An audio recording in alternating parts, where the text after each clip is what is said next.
Good afternoon, everybody. Welcome to today's webinar. I'm your host, Mike Morrissey. Today I'm going to be talking about some practical considerations when dealing with data subject access requests, particularly some hints and tips, I suppose, really about how potentially you can save time and hopefully as well reduce risk when you're dealing with DSARs. Just very quickly for those who may not be familiar with who we are, Cytorus, or Privacy Engine as we trade by, we're a data protection company. We were founded in 2011. Our product Privacy Engine we launched in 2016. The company itself has been around for quite a number of years. And we work globally with organizations from SMEs all the way up to large global multinational enterprises. Providing practical services, both in terms of technology, aka Privacy Engine, our privacy management platform, and our consultancy expertise to help organizations implement best practice with regards to privacy programs. It's been an interesting journey for us over the years, and certainly in particular with the GDPR since 2018, it always presents surprises. And I suppose data subject access requests are one of those kind of perfect examples really of challenges that most privacy programs, if they have to deal with them, particularly at volume or in any kind of complexity, that it's an area that is, I suppose, really full of minefields. Now, data subject access requests have existed for a long time, long before the GDPR, and they've tended to follow a very similar modus operandi over the years, which hasn't changed under the GDPR either, although it probably has brought the concept of data subject access requests more to the public consciousness than it had before 2018. But nonetheless, there still is quite a lot of similarities. So what I'm going to do first of all is, I suppose, let's just do a very quick overview on the assumption that maybe some people here who aren't fully au fait with what data subject access requests are, although I would suspect that the vast majority of us are very familiar with the concept. Obviously, under data protection, data subject access requests under the GDPR and long before it, and obviously, as we're seeing manifesting in US legislation that's been coming out and is continuing to come out at the moment, as well as globally, there is this right for the individual to know and to obtain information about the purposes and the uses of personal data that's processed by a controller. It's a fundamental right that every living individual has, and that they're allowed to exercise where their personal data is being used by an organization. So under the GDPR, there's a number of points under the right of access under Article 15 that encompass the gamut of what a data subject access request is about, namely the confirmation by a data controller to a data subject that they are processing their personal data, providing them a copy of it. We'll talk a little bit about that later on. The purposes by which and for which the organization is processing the data. Why do we have it? The categories of personal data that we have, what the different types of personal data are, both on their personal data and special categories of personal data. And very interesting, any disclosure to third parties, in particular to third countries or international organizations, with further information to be provided on appropriate safeguards. That's a very important topic. It's a hot topic now. We're seeing a lot of European regulators in the continent in particular putting a lot of emphasis now around this transfer impact assessments, for example, coming in. Obviously the new standard contractual clauses that have been released by the European Union in the last couple of weeks. And most importantly, a lot of questions around encryption and pseudonymization. So that disclosure to third parties is a very important element now, and more so as time has gone on with regards to DSARs. Obviously, retention period, how long do you hold the data for? And I suppose for those who may not be aware, we have a new feature in Privacy Engine that we're going live with at the moment, where you will be able to query all of the data retention legal obligations that you have in any jurisdiction and understand what the retention period for that data is, what legislation it relates to, etc. So keep an eye out for that feature. If you're a user of Privacy Engine, you'll definitely want to avail of that functionality. Then there's the verification of the key rights. So the right to rectification, to erasure, to process restriction, and the right to object. With information on how an individual can request that from a data controller. That's an important feature for a data subject access request. The right to raise a concern with the supervisory authority is an important point that an individual also has a right to exert as well. All these are connected into the process of DSARs. And then, and this is probably an important one, I'll come back to this later, particularly where you're operating in any kind of direct marketing capacity, is understanding the source where the data was not obtained directly by the controller. And this is again an interesting one, coming under the lawful basis, whether you have consent, for example, from a marketing perspective, to utilize data that you've not necessarily directly received from the data subject, but that you've received, for example, from a third party that you're then using as part of your sales or marketing engagement. So we'll talk a little bit about that later.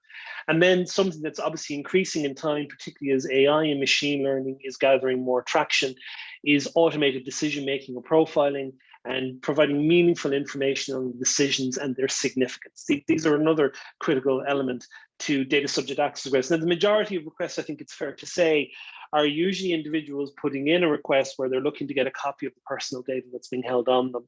We'll come back to it in a little bit later, further on in this webinar, as around some of the kind of modus operandi that exists around, I suppose, the motivation behind a certain number of these DSARs. But be mindful that the data subject access requests, there is quite a number of elements that you need to respond to when you receive them. And the last couple there are particularly relevant. And a lot of organizations maybe don't realize that they have an obligation to provide that information if it's being requested by the data subject. And logically, from a risk perspective, this can bleed itself into other issues that may exist that the privacy program will need to tackle. So some important considerations, I suppose, first of all, that we probably do need to understand is a request technically can be made verbally as well as in written form. It's not the case that you can only legally accept a data subject access request if it's written. It can be verbal. And the GDPR, and if we take the guidance, for example, from the Irish Data Protection Commissioner, the ODPC, for example, they're very clear about this, is that a verbal request is legitimate. In fact, there is no standard operating procedure defined under the legislation that dictates as to what the valid process is through which a data subject access request can be submitted. It is nonetheless, regardless of whether it's verbal or it's written, it is very important for the controller to satisfy themselves as to the identity of the individual, where there may be some doubt. Like if it's not certainly known this is the person, then there are additional steps that you're expected to undertake to validate the identity of the individual. Maybe a household bill, a copy of a driving license, whatever it is that you feel you need to identify clearly this individual as separate from anybody else. But obviously that requirement isn't necessary if there is no ambiguity on the individual. And again, I'm kind of going back to data subject access requests relating to direct marketing, where let's say your sales function have been sending out emails, and an individual then responds and looks for a data subject access request, and the only information you have on that person is their email address. You have no other information about them per se, like for example, well, you probably will know their name, but you may not have their mobile number, you may not have their address, but the email address is the only thing you have. Well, that's a sufficient means of identifying the individual if that person puts in a DSAR. So as a DPO, bear in mind the subtlety around the requirements around identity, when you need to do it, and when it's not practical to have to do it.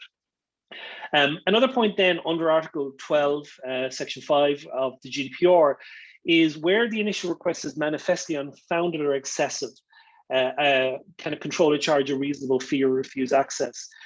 This is another really tricky area, and it's very, very difficult. In fact, I've not really successfully seen a scenario where a data controller has easily been able to refuse completing a data subject access request if an individual places it on the basis of it being manifestly unfounded or excessive. Some exceptions may exist where the request has already been made and the data has already been sent to the individual. Although we've come across in Ireland a scenario with a government department in 2019, this was, where an individual was putting in a series of similar data subject access requests. They had already received the data from the government department in question, but following a complaint to the regulator still upheld the data subject's rights. So just be mindful here that consistency in opinion from regulators can sometimes not necessarily be in line with what you would logically expect. So refusing a data subject access request is a very, very tricky one. Where it's prohibitive from a cost perspective is also very tricky, because while the regulators will and do provide a service, if you will, where they will act as an intermediary to resolve any differences between a data subject and a data controller, Historically, the balance of probability, the great balance of probability, is that the regulator will fall on the side of the data subject. So as a DPO, you need to be very, very aware of the possibility of this. I'll come back to this in a little bit later about communication with the data subject. I do think there are some ways of seeing this thing off at the pass, so to speak, but it is most certainly not something to very easily utilize. And it obviously brings up as well an issue we will also talk about, which is conflict of interest, particularly as a DPO where you're dealing with DSARs and where maybe there is an issue where the business feels that this is something that's leading to some form of litigation. And again, using manifestly unfounded or excessive as a means of not disclosing information, primarily because the motivation is to protect commercial best interest, is again something that's going to be very difficult to defend. Now, technically, any additional copies of personal data that have already been, in other words, duplicates, can be charged an administrative fee. That may or may not be something that's practical to do. And then Article 15 also then states that when obtaining a copy of your personal data, this must not adversely affect the rights and freedoms of others. So what do we mean by that at a practical level? This kind of comes down to, in most contexts, redaction, where ultimately any personal data that's being presented back to an individual can only be data about them. It cannot reveal personal data about others. And also, I suppose, as a corollary, shouldn't necessarily be revealing anything that could be considered intellectual property, commercially sensitive information to the company, but obviously not at the detriment of the right of the individual to receive copies of their data. So we'll come back to redaction later. It's an important topic. It's a very, very big issue when dealing with DSARs, particularly where they're complex and where you're trying to sift out the information of other individuals from the data of the person who's made the request. Interestingly enough as well, and again, the Irish Commissioner states this actually on their website, legally speaking, an individual can make a request via any member of staff. That's not an ideal scenario. And I'll talk a little bit about that later as well, where you do want, as a DPO, have an air gap between yourself and the business when dealing with DSARs for reasons that really have to do with avoiding conflict of interest. In particular, where you're dealing with HR-related DSARs, it's really critical, I would argue, that any requests that are going to be made by individuals, even if they can legally make them, for example, to their line manager, really to avoid conflict of interest needs to go through to the DPO. So having a standard operating procedure, a defined process in place that's very clear to individuals as to how they request a subject access request needs to be considered. And again, we'll touch on that as we go on. Bear this in mind as well, this is a common mistake. The response time is 1 month, not 30 days, for example. And you need to be very, very clear and understand what your timeline is, because unfortunately, in many cases of DSARs, time is not on your side. Now, there are means and processes and procedures to extend the timeline. And again, this is all part of the engagement process with the data subject. But where it's a complicated DSAR, it's understandable and it's acceptable for it to take longer, but communication and transparency is key in that process. The other thing, I suppose, then is those with parental authority can request data for a child. A child can make a data subject access request, they're entitled to do it. But making requests on behalf of somebody else, there are significant limitations there.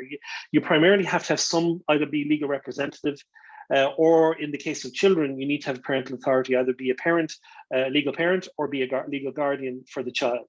That's important. We see this a lot in educational scenarios where individuals are looking to make requests for their children or for young adults, and that can become a little bit problematic where an individual has not provided the necessary appropriate approvals. In other words, the data subject themselves.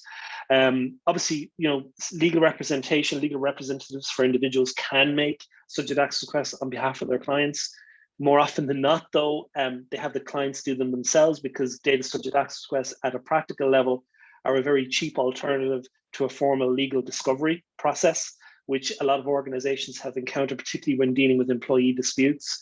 It is possible for an individual who has power of attorney and other such legal responsibilities for, say, an individual or an adult who is not in a position to make the request themselves to do that. So there are a number of factors, but what's not possible is for a trade union member to make a request on behalf of an individual, or one adult to make a request for another individual without having approval from that other adult, if you will, to do so. So just be mindful about what the process is for considering appropriate requests. So I suppose the big thing that most people ask about is, how do you manage complexity? And I not everybody deals with DSARs all the time, and those that do deal with them probably could write books about this, because it's a very time-consuming process. And most organizations are not set up primarily for financial reasons to have a kind of a bells and whistles approach to this, to fully automate that process. We'll talk a little bit about whether automation works or not as we go on, but it's certainly the case that regardless of whether you're a small SME organization or a large enterprise, regardless of the size of your privacy program, regardless of how many data subject access requests you get, it still is important you have a structured approach. You need to have a clear process that you follow. That process needs to have a suite of necessary capabilities and resources in place, a kind of a playbook that you know that you can follow. Because otherwise, given the relatively short period of time that you have, you're going to struggle to ultimately deal with data subject access requests in a complete form, because they need to be complete depending upon what the query is. So I suppose the first thing is make sure that there is a formal process to allow individuals to make requests. Either that there's a physical form that they can fill in that can be sent to them, or there is some kind of an online web page. And clearly as well, you're going to have internal data subject access requests versus external, so employees versus non-employees. You want to separate those two streams away from each other as well, and provide an easy process by which an individual can fill in a form. We'll talk about forms in a little bit, so that they can put through the necessary information, and that then goes straight through to the DPO. Or if the DPO doesn't want to receive the request directly, I would recommend that there is a nominated individual who reports to the DPO with appropriate levels of data protection training. If you look at employee data subject access requests, you absolutely should look to avoid any way or any process by which an employee is putting through a data subject access request through a line manager or through other members of staff that are not directly connected to the DPO. This is particularly important with employees, primarily because the DPO, as we know, has to be independent from the business. And this is a really tricky subject. It's a tricky area. It's more so important with regards to data subject access requests, where the DPO doesn't have is not a representative for the company. They're there to uphold the privacy rights that the company as a controller must abide by.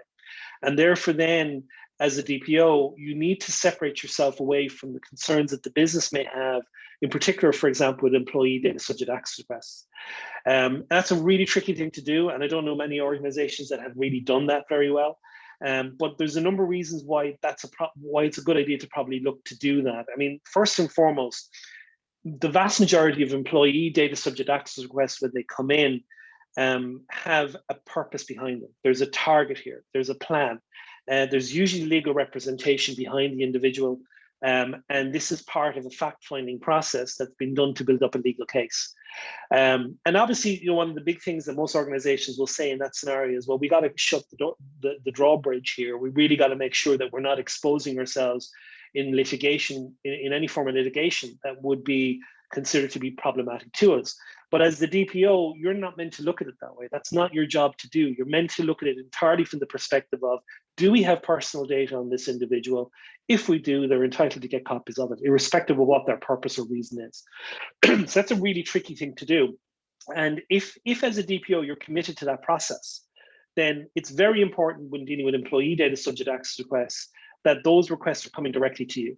And that there is that air gap between you and the business, that there is also a confidentiality element that's there, that the employee or former employee, as the case may be, has a degree of confidence that they're dealing with an honest broker with whom they can receive the information they're legally entitled to. And if you can't do that, then you're going to find yourself very quickly in a scenario of, what do we do now? And what are we giving and what are we not giving? And of course, the risk to that potentially is, and I've seen examples of this, that the legal representation for the individual are aware of that chaos that exists on the other side. And they're looking to take advantage of that because they know there's information in possession that is not being made available in a data subject access request. Or even worse again, there is information that's being presented in a data subject access request that perhaps shouldn't have been presented because it wasn't properly vetted. And I mean this from a privacy perspective. There's additional information that never needed to be shared because it's not about that individual. And all of that chaos can result in significant financial and, I suppose, legal repercussions for businesses. So it needs to be treated very seriously. I do honestly think that being an honest broker in that scenario is one of the better ways of dealing with that problem. It ties into the broader context, though, of what information an organization is holding on to and what it shouldn't be holding on to. And as a privacy program, setting clear rules in place for the business to minimize the data they have, the personal data they have, potentially massively reducing the exposure that otherwise could come through from a DSAR. Now, very quickly, for non-employees, one of the reasons, again, why the DSAR should go through to the DPO or the privacy program is oftentimes those types of data subject access requests are not treated as seriously. And the possibility is that they get lost in the workflow and they're not being sent to the DPO or the privacy program on time. And then you're on the back foot then, and you don't have enough time to properly deal with some of these requests. And that's another reason. It's all about efficiency. It's about maintaining a clear line of sight. And for the DPO to have a good, strong overview of what's going on, you don't need to know the detail, particularly if you're a large organization, but you need to know that those standard operating procedures are being followed. We would strongly recommend then that you have a data subject, you have to have a data subject access request log, you're required to do it. But you should consider using, if you're a user of Privacy Engine, use our DSAR log. It's excellent. It captures all of the communications, all of the documentation, everything is timestamped. Within our data subject access request log, you can then risk model, which is important when you're assigning tasks and actions to people. And one of the equally important elements to this is when we get a DSAR, what do? We need to know where to look.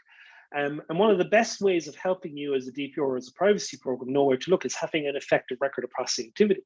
So if you've got your records of processing activities fully up to date, you know all the processes that are in potential scope here for employees or non-employees. By definition, particularly with Privacy Engine, you know what the asset inventory or IT system log is. So you know where that data is being stored, be it structured or unstructured data. And that then allows you then to create the necessary tasks and actions where you've identified individuals within the organization who can go and get that data for you. And we'll come on to the redaction bit later. So all of that comes into a DSAR policy that clearly outlines a suite of standard operating procedures. This is how we do it. We understand our data stack, which is very important. Are you predominantly paper or are you predominantly digital? Are you a mixture of both? And because that obviously has important elements around what the standard operating procedures should be around retrieving data. If it's paper data, we may have to go to our third-party organization that stores our data for us in order to retrieve it. We may have to do some scanning on that data if there's a lot of it, because we don't have time to manually go through every single piece of paper. And if it's digital, then the obvious question is, it's structured or unstructured. If it's structured data, it's in a database. That's much easier to retrieve and to do various redaction techniques on with your IT function if they have the resources, of course, to do it. If it's unstructured data, it's a slightly different story, and we'll talk a little bit about that later on. But the key point to make here is know your business processes, know what those processes are and how they relate to any given data subject access request. Know what your IT sources are, where the data is stored, who has them, who the owners of those systems are, and make sure then you have clear processes with risk modeling, tasks and actions to basically make sure that that data is being at least initially retrieved and reviewed in a process that allows you to get through the elements of redaction quickly. And also, again, it's important, even if you're only dealing with one DSAR, it's very easy to lose time here. So having automatic notifications on dates is a really important element to this. And obviously, if you're dealing with lots of DSARs or complex DSARs, that's even more critical. And ensuring that everybody knows what they're doing, they're properly trained up on it, and that process or those protocols are robust, but they're also adaptable. So as you're learning, you're improving. Something people tend to forget a lot about, though, and please don't, because it's very important, is when you get through the other end of this and you've redacted your data, you've got the necessary information together in a format that the data subject wants, you need to make sure that you're sharing that securely. Do not underestimate the importance of that. If it's paper, maybe you're better off sending it by courier because it's been tracked, or registered mail. If it's digital, providing some kind of data source where the individual can have a temporary login and download their data, and leaving that data available to that individual for maybe a period of 7 to 14 days, after which it is automatically purged. And then the limitations and the access rates to who can access that information while it's in a staged environment available to the data subject. It's very important to think about that and make sure you know what you want to do. One of the big things here that we're a big fan of, I'm certainly a big fan of, is because you're doing all this, if you're using Privacy Engine as a privacy management tool to do this, you do have the ability to obviously risk model, as I mentioned, but there's the ability to start collecting statistical data against these data subject access requests. So as a DPO, you have the ability to start measuring key performance indicators. So how effective are we at these DSARs? Are we identifying particular processes that are a problem here? Is there things that we need to do? Are we finding that there's certain types of data subject access requests we're getting? Are we finding that as we're improving our data minimization processes through our work as a privacy program, that our DSARs are decreasing? What are the costs for this? All this kind of stuff you can start reporting on, and it's really meaningful information that can be very relevant to senior stakeholders within the organization. The next point is teamwork. Look, no DPO, very few DPOs I know where all the data is. It's impossible. No matter how big or small you are, it's really difficult to do. And as well as that, the ability for the DPO to access the data directly can be extremely difficult. Yes, there are technical solutions. You can spend a lot of money on them, where they take full copy dumps of production data, store them up in a secure cloud environment, so you can do all the queries all day long on them that you like. I like some of those tools, and they're great tools. And maybe for certain organizations, they're a very good idea, where the privacy program has a budget and where they have a commitment to full independence, and they want to be able to deal directly with production data separately without depending on the IT function. But you're going to spend a lot of money to do that. So the reality of the matter is, for nearly everybody who's a DPO, you're dependent upon the goodwill of fellow colleagues within the organization, what we call data champions. So they're individuals that are trained up by yourself, who will support you in data subject access requests, as well as other use cases within the privacy program. So, ideally what you want is trustworthy people who know where the data is, who are diligent, who are detailed people, who know how to follow process well, and who are committed to always doing things on time. So that's the psychology of somebody you ideally want to have. Make sure they're fully trained on the GDPR.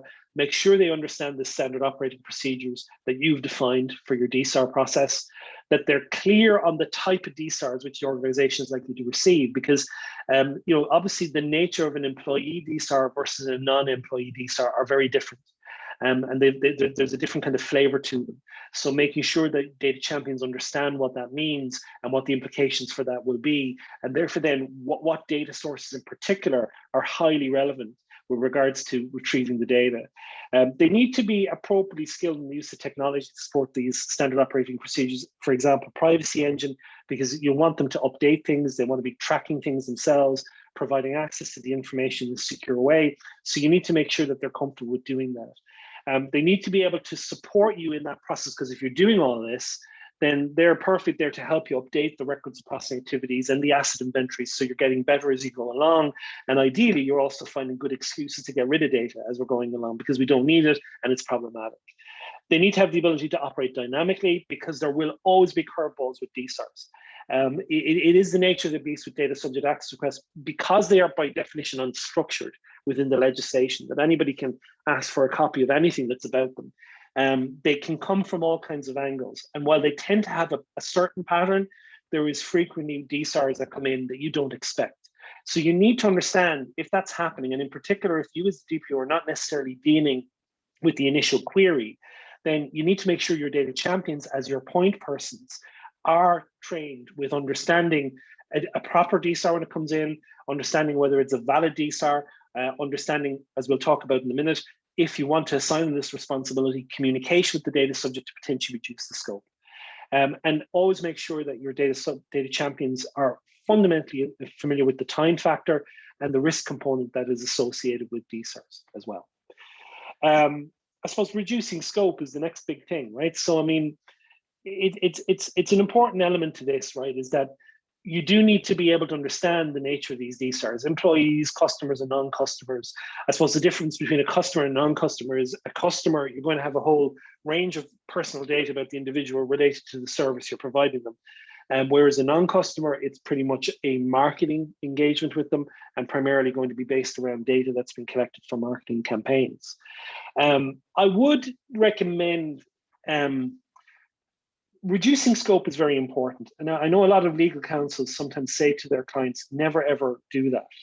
But even the regulator recommends doing this. And we see great success in this. In particular, if you as the DPO are independent, you don't have an axe to grind in this, and you're understood and perceived to be an honest broker in the process. It is a legitimate thing to do. It is a good thing to do, to look to engage quickly with the data subject, to see is there something specific they're looking for, to see is there something particular that they want, and identify a way of potentially reducing what often is a generic request for everything down to something particular, and never be afraid to do it. That's probably one of the most important pieces of advice that I would give.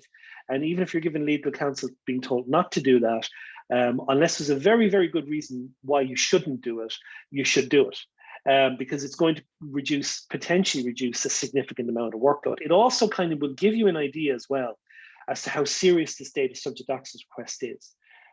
If they're looking for something in particular, then that's fairly serious. Whereas if they're just kind of going, I just want to see what you have in me, that's a little bit more kind of generic, and it's still important you comply with it, but potentially operationally it's less of a risk as a DSAR than others would be.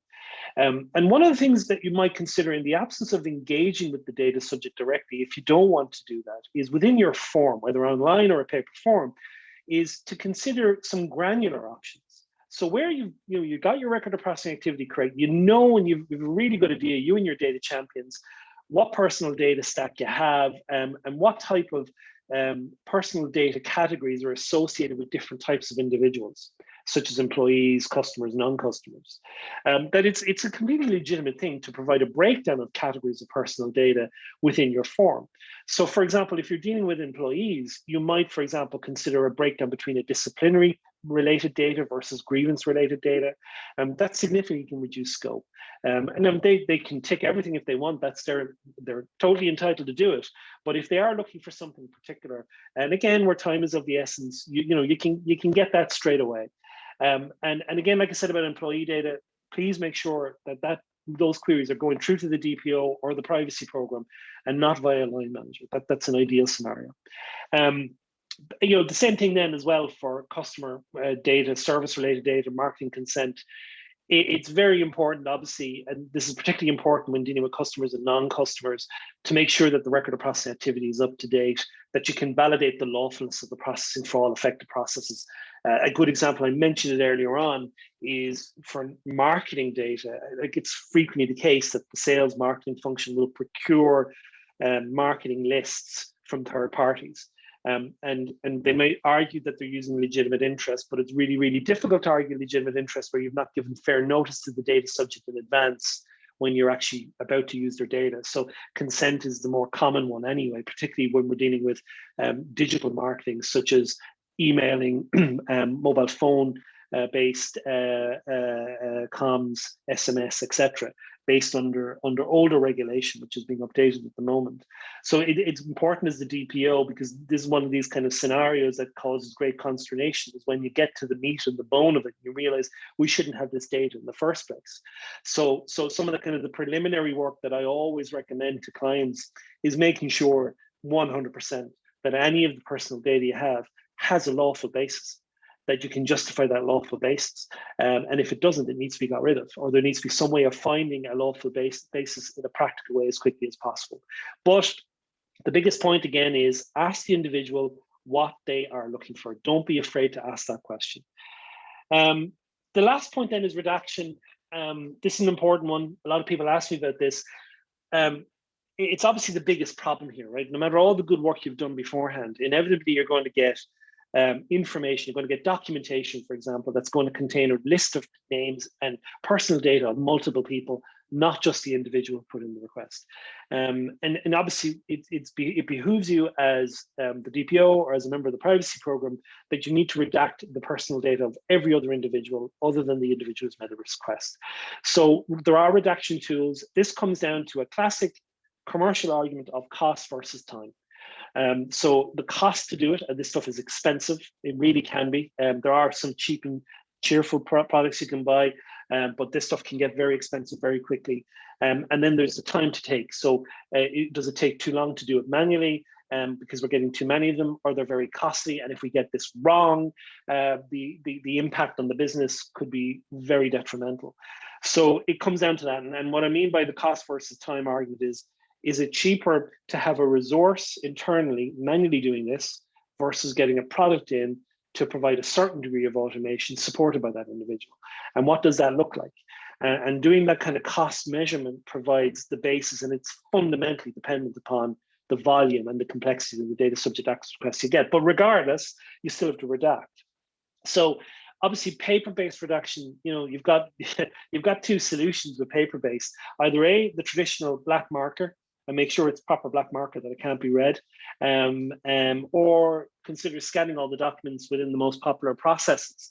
So where the most likely data sources are, having them scanned. There are mechanisms and means of doing that, particularly in terms of service providers that provide hosting for paper and paper records. That can be somewhat expensive. But again, you may not have a choice. There's a lot of public sector organizations, for example, don't have a choice in that. Although it is dependent upon where the data is. And in most cases, I think a lot of organizations have to do that gradually. But for the majority of people where it's non-volume based, it is a simple case of the black marker. Now, for digital-based redaction, it's slightly different, and in the sense that there are a couple of different options open to you at various cost prices. First of all, there's unstructured data, which is files like Word documents, PDFs. And then there's structured data, which is data that resides in actual databases. Now, structured data is much easier to deal with, okay? You can run scripts, queries, store procedures. You can export data for manual redaction then, but you can do it. There are ways and means where you have control over the database as an organization to kind of cut a number of corners there and get a lot of stuff done relatively quickly. So that's not overly difficult to do, but it tends to come down to the IT department's resource capabilities and availability. For unstructured data, which is the majority of the data anyway, it's a little bit more complex to redaction process. Now, there are a number of ways of doing this, and unfortunately, the costs for this go up and up and up and up. And some people might use a kind of a hybrid approach where they would use some of these solutions and then also use manual. An example, Office 365 and Microsoft provides very good, robust e-discovery capabilities. They can get very expensive, and they tend to only be available for certain types of licenses of Office 365, but they do provide a certain amount of redaction, and they're introducing more and more functionality. There are some organizations will use what's called Microsoft Flow, which is a solution that's provided by Microsoft, integrating with third-party tools that provide further, more automated redaction. So they can pull data from your Outlook email client, they can pull it from SharePoint, they can pull it from OneDrive, any Microsoft data source, basically that's been hosted and managed by Microsoft, if you will. And then they can provide business rules around it, do regular expression searching against the documentation, looking for certain things. And from that, then using third-party tools can apply, using the business rules you've defined, provide redaction. There is machine learning models that are available. There are more sophisticated solutions that use regular expression and other capabilities. But the thing about machine learning models is they tend to need a lot of data in order to refine the models, so it takes time. But when you get it right, it can work really, really well. And then, of course, there are third parties who you can outsource the problem to, and they have their own technology. They also have their own resources internally for manual review. And you come out the other end then with them managing that process for you. But it always comes down to a trust element here as to how far you want to go as the DPO, because no redaction solution is 100% foolproof. There is always a manual intervention. And any DPO in their privacy program will want to vet any redacted data at the end of the day to make sure that it is accurate and it is complete. Because the reality of the matter is, like I said, they're not foolproof. Mistakes do happen. There may be business rule gaps that haven't been appreciated. There may have been a misunderstanding, and ultimately information could be revealed that shouldn't be revealed. So it is the reality of it is that some form of manual intervention is needed. Now, hopefully, as we go on over time and over the next couple of years, that will become less of a requirement. But at the moment, I unfortunately, I don't believe it's an avoidable thing. You still need to manually review. But I do think, if you're prepared to spend the money on it, there are ways of significantly cutting your time and utilizing various solutions that can provide a certain degree of reduction for you. But like I said, it comes down to trust and how much you trust the process, so to speak, and how much you feel that the redaction process is robust. Pretty much every e-discovery or data discovery tool provider will support you on redaction in some form or other. If they don't do it themselves, they will have third parties that they will use. But if you're going to if you go down that route, it is expensive. It can get very expensive very quickly. And there's definitely a process of a number of months. I would argue it would take a number of months to get that right, and to understand, okay, what's that remaining percentage? It could be 10 or 20% of documentation we still need to manually review. So you just need to understand that that's an unavoidable reality at the moment, So look, I mean, the bottom line in all of this is structure is key. Having standard operating procedures, understand your processes, what data, categories of data are being used in what systems. Understand that well. Privacy Engine helps a lot in that regard. Have good data champions you can trust who can help you. Have a very clear process by which your independence is being assured and queries can be got through to you or your privacy program quickly. And understand at the other end of the process how you want to do redaction. Is it going to be fully manual? Is it not? Because what happens is after a couple of these, you'll start understanding what the timeline looks like, how long it's going to take. So if you find, look, doing this right on the basis of the nature of data subject access requests we get, it takes more than 30 days. Well, that's actually not as big an issue as you think, but you need to communicate that to the data subject and explain that logically to them. And it's an important point about the communication, the scope reduction. Always stay in contact with the data subject, always be engaged, and be as fair as humanly possible that you can be. Okay. So I mean, I don't know if anybody has any particular questions.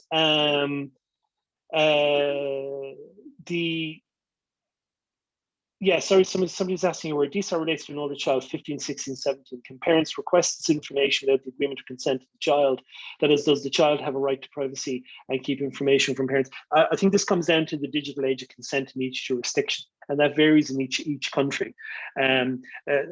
So where an individual is considered to be of such an age to provide consent themselves, then there is a mechanism by which that individual's authority or ability to decide whether they want to do a data subject access request or not is permissible. For parents to be able to do that in general terms, I'm not sure about I need to look at that actually just in terms of what that age is.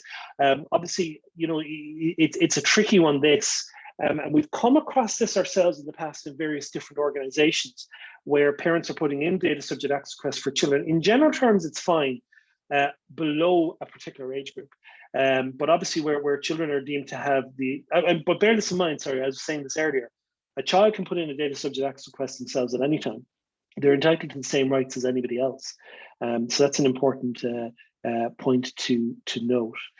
So like that's, sorry, one more question. Do copies of all emails containing an individual's name need to be sent?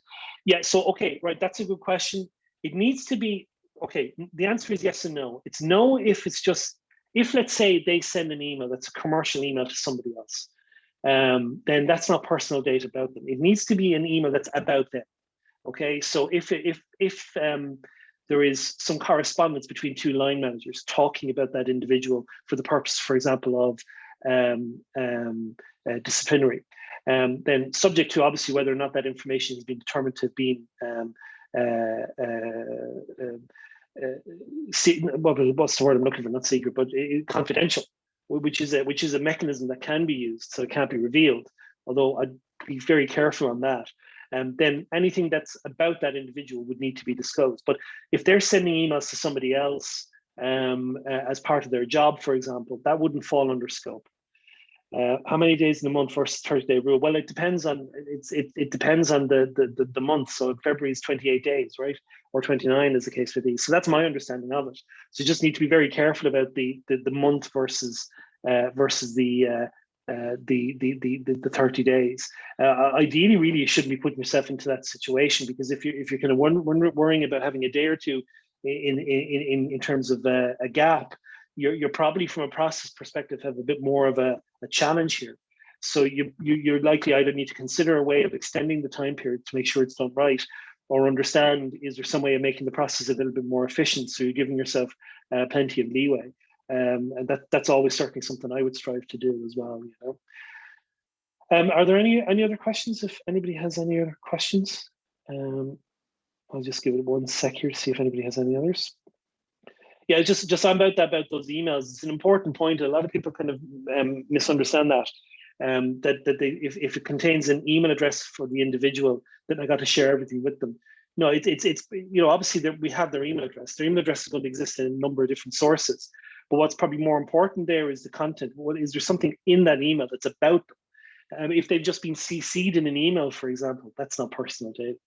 And that wouldn't fall under scope. Yes, sorry, one more question. So do you recommend setting up automatic deletion of emails after a certain period of time? If you do, how long do you think an organization should keep emails? Yeah, that's a really good question.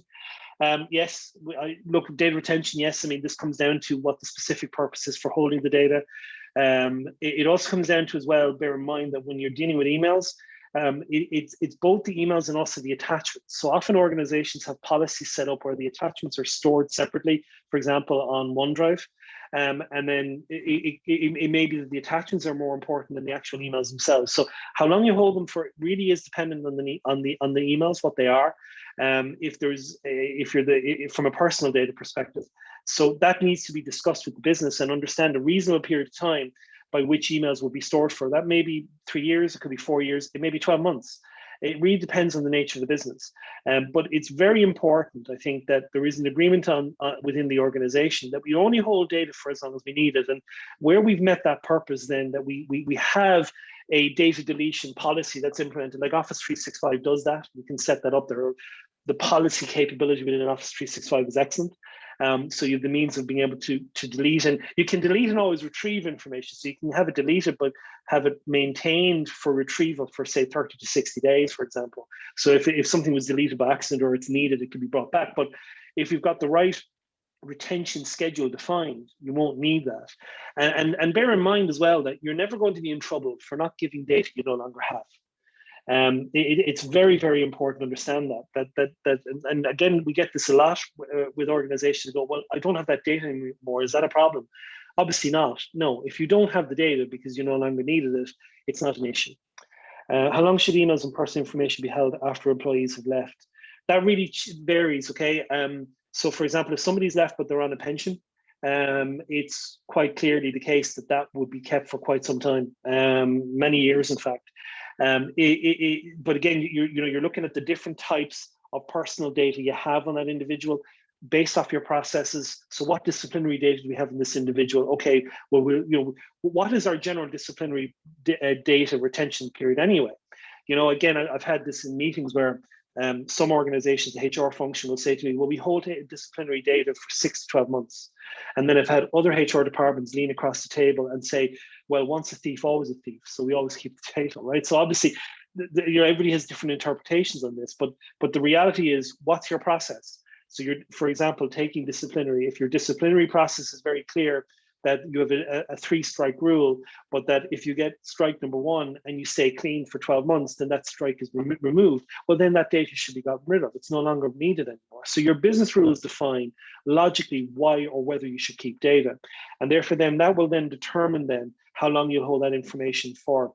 And with regards to emails, and the emails of those individuals, that comes down to, again, their role within the organization. So if they're an important individual, like say a senior stakeholder, an executive in the organization, it's probably required for various compliance purposes that data will be held for a number of years. If they're, say, a junior member of staff that came in and was in there for 6 months and they came and they left, the likelihood is that that type of information likely isn't needed for very long. It may be even removed after 6 months. So it comes down to sitting down with the business and just understanding the business logic. Why would you still need this data? What's the requirement for holding this data? And of course, there may be information there that you still need to keep because you have a legislative obligation, but for the vast majority of the data, you won't, or you're keeping it separately anyway, and you have it yourself as a HR function. Yeah, unfortunately, there's no simple answer to it, but that's what the record of processing activity is meant to be about, is it's allowing you to understand with the business why we have personal data, what personal data we have, how long we hold it for, and overall, making sure that that is a lawful process, and having the ability to follow through with that from a retention period. So when we don't need it, we get rid of it. Because otherwise, if you keep holding data, eventually you're going to get a data subject access request, and you're going to find something very problematic there that you wish wasn't there. Although as a DPO, you shouldn't care. You're meant to be independent. But the reality is, it's a bit of a kicker when you see there's something being presented over that really shouldn't have been presented over, because it should have been deleted 12 months or 24 months earlier, because the business need for it was no longer there. So yeah, so that's some practical guidance on data subject access requests. It's all about process. It's all about repeating it. It's about knowing where the data is, knowing the processes, and how those processes within your business relate to the different types of data subjects, like employees, customers, non-customers, having the necessary support from a resource perspective in the organization to follow the standard operating procedures and get you the data, and determining for yourself what kind of redaction you need, depending upon the volume and the complexity of the data subject access and the nature of the data. Is it paper? Is it digital? And being very honest to reduce the scope, being very clear with the data subject. If it's going to take longer than 30 days, why? Communicate. And over time, then it'll start becoming like clockwork for you. Then I genuinely think it can be. And you'll be much more capable of dealing with those curveballs I was talking about earlier, which could easily happen. So there you go. That's my tuppence worth. If anybody has any questions, please feel free to email me. I'm happy to answer them for you, particularly when it comes to the kind of the process aspect of doing this kind of stuff, and the technical aspect of it. If you have any questions about technical solutions around redaction, I didn't want to be boring people with the detail of that kind of stuff today, but I'm happy to kind of give you any kind of happy to give you a bit of advice on it if you want. You know where to find me. So thank you very much, everybody. I wish you all a pleasant rest of the day, and enjoy the upcoming weekend. Thank you. Bye-bye.